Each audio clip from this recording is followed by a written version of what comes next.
Okay, so those of you who have been in class with us, you can fast forward till you get to the slide that we stopped on in class. Those of you who have been unable to attend class with us, I want you to start at the beginning of the video and fill out the notes starting straight from the beginning. At the end of the video, everyone will submit their notes for a notes grade. Alright, our first point is why we study Beowulf. Beowulf is the oldest surviving piece of writing we have in what is called English. It is written in Old English, or Anglo-Saxon English. Here on the right of the screen you can see what that looks like. Most of the words you won't know. Only a few might you pick out that are really old. It is the basis, this is the basis of the language we speak today. Alright, the story is set around the mid-500s AD, and the reason we believe that, or that is believed, is because some of the characters mentioned in the work, or that exist in the work, were real historical people from about that time period. Not everyone is real historical people, a real historical person in the work. The text that we have, though, the copy that we have is from around 1000 AD. So chances are before that it was an orally relayed story, a verbally relayed story, because these cultures, most of them did not have writing. Most people could not read or write in Europe at the time. We see there is a mixture of pagan and Christian elements in the story. At the copy that we have being from around 1000 AD, you really have the beginnings of Christianity moving into Europe, and you have this intermix of pagan and Christian elements. The story, it seems to me, probably was originally fully pagan, and the Christian elements were added later. The reason I think that is the Christian elements don't flow smoothly all the time. Sometimes they work really well in conjunction with the pagan elements. The author has made them work together well. Other times the Christian traditions don't fit so well, and there creates a textual conflict. As I was said, it was probably passed down orally for centuries before it was first written down. Writing did not become common until the rise of Christianity. Christian monks were some of the first writers and readers in Europe. They're probably the ones, one of them, a monk or a small group of several monks, probably over time wrote this down and included the Christian elements. All right. Even though Beowulf is written in Anglo-Saxon or Old English, it's not set in England. The text we have was found in England. So that's what's considered British literature. But the story itself is set in Denmark and Sweden. Southern Sweden, is where Beowulf, the main character's tribe, lives, the Geats. And so we have a map here of Europe, and not a very good map, but we got a map of Europe, and most of the story is going to take place here in this area, inside the box in the larger image. All right, the main thing I want you to know here is that Hygelac, one of the kings in the poem that is referenced a number of times, and is a character in the poem, in fact, died in 521 AD. We do know that for sure. Not all the characters, of course, can be proven historic, particularly Beowulf, the main character himself. All right, so here we go. The next element that I want you to know is more about some of the literary elements. And the first one is allusion. An allusion is a reference, typically brief, to a person, place, thing, event, or some other story, something that the intended audience is expected to be familiar with. Allusions are only effective if you, the audience, are familiar with what's being referenced. So, for example, if I had you reading a short story where the first line starts with, "I started my new job in the city the day the towers fell." As 21st century Americans, most of us, you're automatically going to know, without me telling you, that I'm referring to 9/11 and the fall of the World Trade Center towers, the Twin Towers. I don't have to give you that information. You, as my intended audience, know that. If you move, say, 200 years in the future and somewhere else in the world, that reference may not be recognizable. So, that's a problem with allusion, is if the audience that is reading it doesn't get the allusion. But allusions are very common. The most common allusions we have in the text are biblical allusions. The next element that I want you to be familiar with is kennings. A kenning is a compound word, 2, maybe 3 words, that serves as a metaphor for something that it's naming without naming that thing. So, for example, we have the compound word well road, but well road in itself is a compound word serving as a metaphor for the sea. And then we have quite a few other kennings in Beowulf, and it makes the writing and the storytelling much more interesting. We have bone house, which is the body. That's where your bones live. Ring giver. Tribal lords, noble lords were the ones that gave treasure, rings, jewelry, even weapons to people who served them well. So they were often called ring givers. Light of battle can refer to a sword. In the sunlight, the sword flashing in the heat of battle. A sky candle. What might a sky candle be? Well, of course, it would be the sun. Battle sweat. This one's mentioned quite a bit, and that would be blood. Blood being spilled. Our next term is litotes. Now, most students are familiar with hyperbole. Litote is almost the opposite of hyperbole. Hyperbole is an exaggeration, an overstatement of something. Litotes are understatement, often, not always, sarcastic, and they're often a negative expression. So in our example here, if I say, you should come with us, you won't be sorry. That's a negative statement, actually, where I'm saying, you'll be glad you came. You'll be glad that you went with us. And that's a litote, the opposite of hyperbole, basically. Some other terms that I want you to know as we move through this, because they come up, and that is scope, or shop. Shop. Mispronounced it. Shop.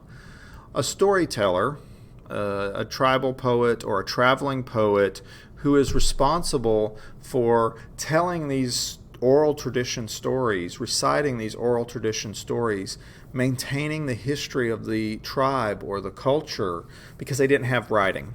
So somebody had to remember these stories and memorize these stories. That's also why they're always in poetic form, because we can memorize songs and poetry. We can memorize massive amounts of information through song and poetry. The next element is a thane. A thane is a tribal lord or a tribal leader. Later in feudalism, thane in Scotland particularly was like a duke or an earl. They are tribal, or they are regional lords that serve under a king. In more tribal culture, they would be maybe over specific tribes. All right, the mead hall. Mead hall, and this is an example of a recreation where they are building the mead hall. A mead hall is a structure often in the middle of a village or a community, and it is where everything happens in the tribe or in the culture. And it's the center of tribal life. It's where many of the warriors will sleep. Now, mead, referring from mead hall, mead is a type of beer. Many students know that already. It is made from honey. We sometimes get the idea that the Nordic or the Scandinavian tribal cultures, like the Vikings and the Geats and some of these Northern European cultures, were just a bunch of drunks. They really were not. They did drink a lot, but they were not falling down drunk. They didn't drink before battle. That was dumb. They knew that. And in fact, in many parts, they were farmers, and they would only go out and engage in battle or even pillaging during the harsh winter months. But during the summer, they very much would be back home farming. That's talking about the Vikings. But mead was important. It was part of health and nourishment. It wasn't just an alcohol, a refreshing drink. It was actually a way that people survived, particularly the hard winters, because mead was shelf stable. It wouldn't go bad. And in the dead of winter, when food is short, that may be the difference between living and not living. Also, a lot of times these people poison their own water supplies. And so since sanitation was not good, it served as an antibacterial, whereas drinking straight water, they might get sick. They didn't know about that they were poisoning their own water supplies a lot of the time. All right, so some other terms that you'll want to know is elegy. An elegy is a poem or a section of a poem that is sad, mournful, in memory of someone or something that has been lost. So you'll have an elegy for a comrade that has died, a friend or a family member that's died. It is related to the word eulogy that a lot of students know, which is a speech given at a funeral in memory of someone. Our next term is homily. A homily. A homily is a short written piece of advice or a sermon, a small section of preaching. It doesn't have to be religious. It may just be giving direct advice about how a person should live or what their values should be.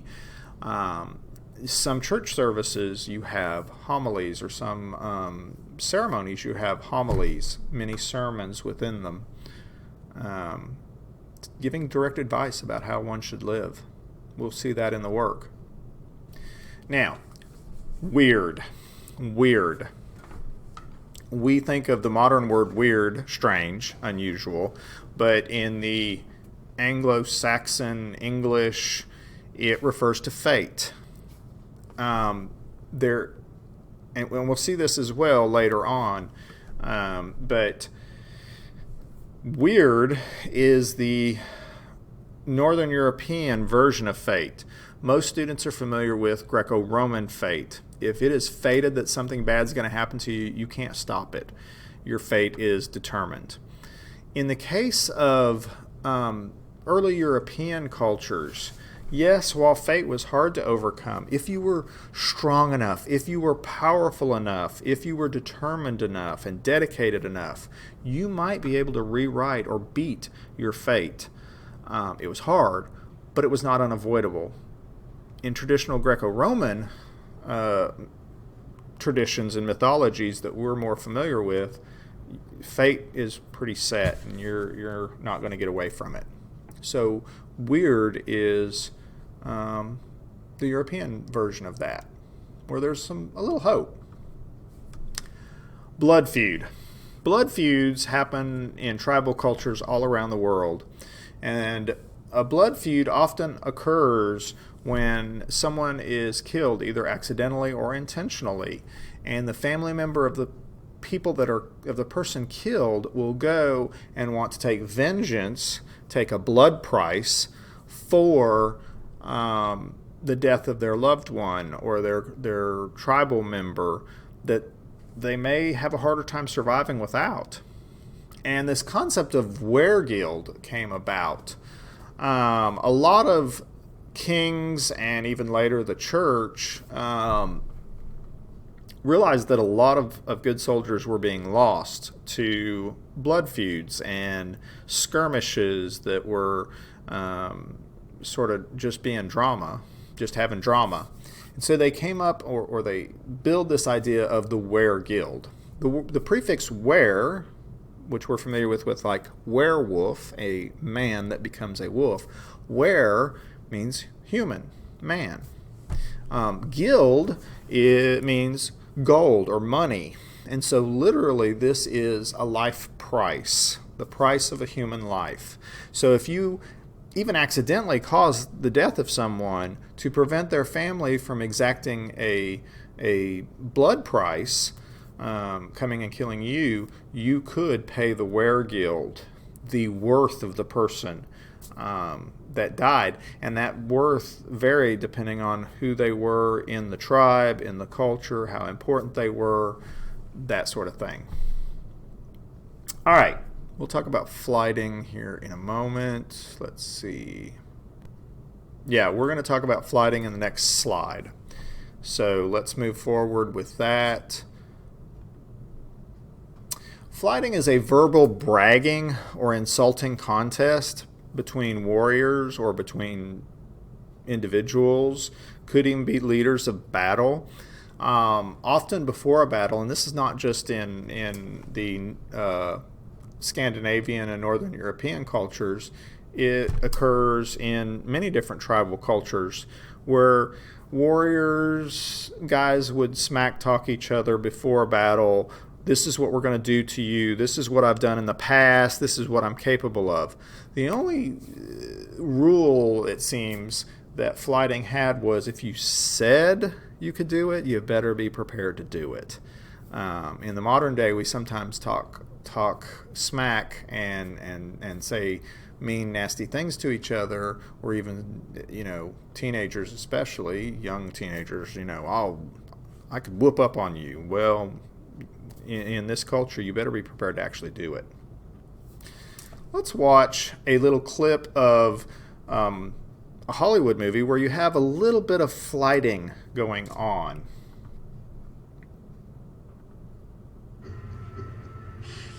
Your women will be slaves. Your sons, your daughters, your elders will be slaves, but not you. No. By noon this day, you will be dead.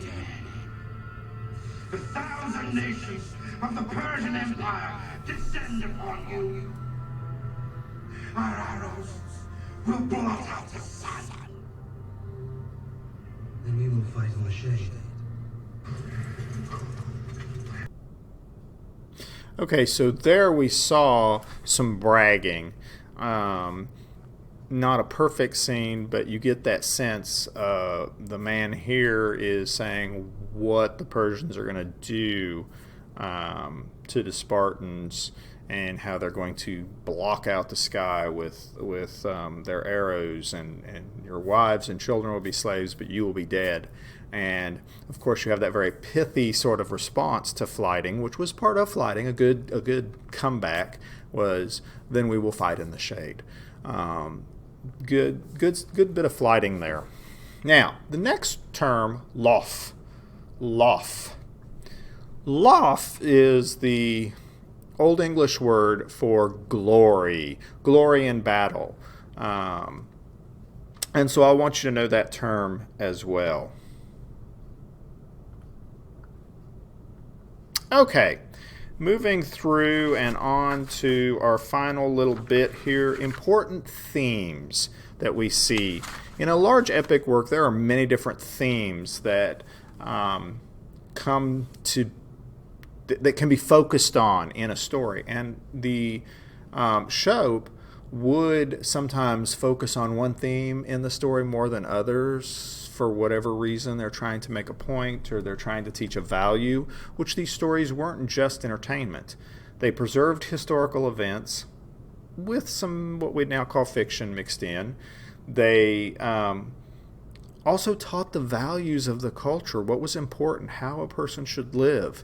And so you have a number of themes going on in this that I need for you to understand. One of the first is good versus evil. Good versus evil. The good people or the good forces against the forces of evil. Another theme that we can really see in this story is the Christian and pagan influences and how the culture at the time the poem was finally written down was really becoming a mixing pot of pagan and Christian belief systems before Christianity really became the dominant faith system. The importance of sea and sailing. We looked at the map there and you saw that there's a lot of sea, the Baltic Sea and the North Sea, and these people lived in a very island peninsula culture, and a lot of the food, a lot of the trade, a lot of these things was based around the ocean or the sea. Fate or weird is a big theme. You know, Beowulf will fight with weird against him a few times that he'll have to overcome. The importance of loyalty and allegiance to your peers, allegiance to what you said you were going to do, even if it cost you your life. Heroism and heroic deeds, bringing glory not only for yourself, but on your family, on your household, on your ancestors in the afterlife. You bring glory. That is your job to do. Fame and glory, to be remembered after you're gone. Fame, the concept of you want people to tell stories about you, to remember you, which also gives you blessings in the afterlife, and the seeking of glory. And I want to show here, this is from a movie called The 13th Warrior, which is a interpretation of the story of Beowulf. It has a lot of differences, but they spent some good money on doing some research and some of these things about what events might have inspired the story. But one of the things that they did very well was they have some of the pagan prayers that some of these warriors would say before they went into battle in case they were to die or to kind of prepare themselves. And so this is late in the movie. Let's watch this clip. Maybe.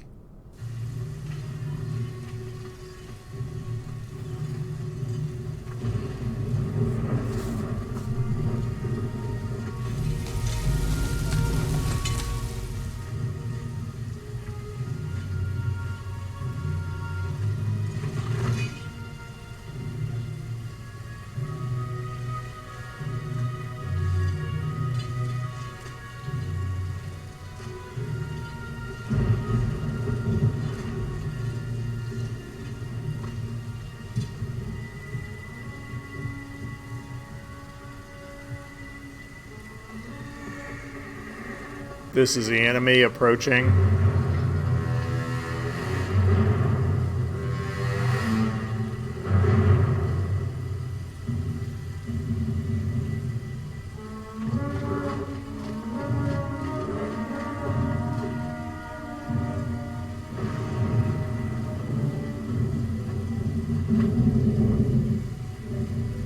Now we'll move into the prayer.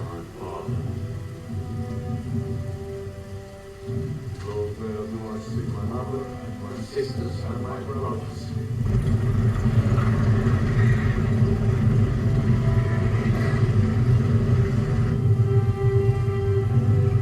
Nowhere do I see the line of my people. Back to the beginning.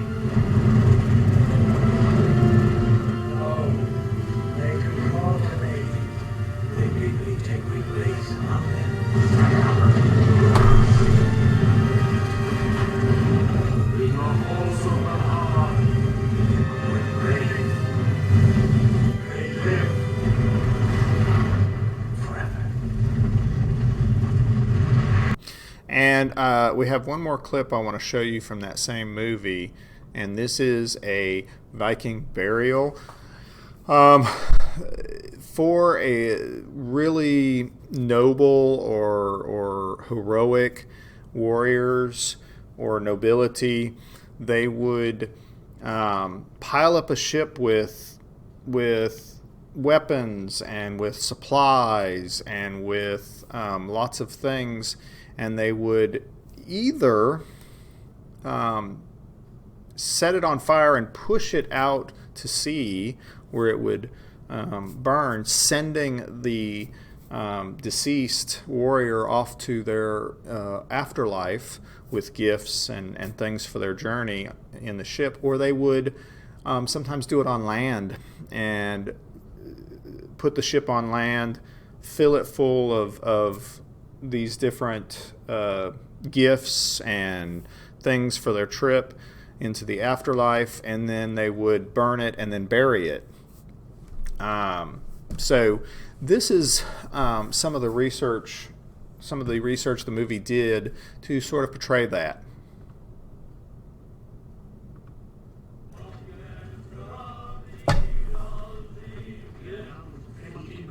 Things. We will earn him. In one moment, he and all he owns can be in paradise. These are our gifts to our Lord, to support his kingdom in paradise. To take with him. Ecce patrem video. Lo, there do I see my father. Ecce mater est Lo, there do I see my mother, my sisters, and my brothers. ad initium. Lo, there do I see the line of my people back to the beginning. Sedes ibi, sedes Lo, they do call to me. They bid me take my place among them in the halls of Valhalla, where the brave may live forever. Sanctus modus. You will travel with him. You will not see this again. It is the old way.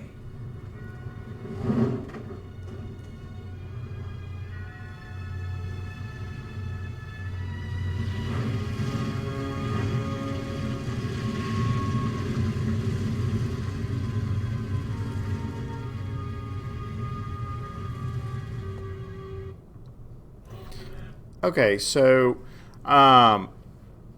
pagan Europeans always cremated.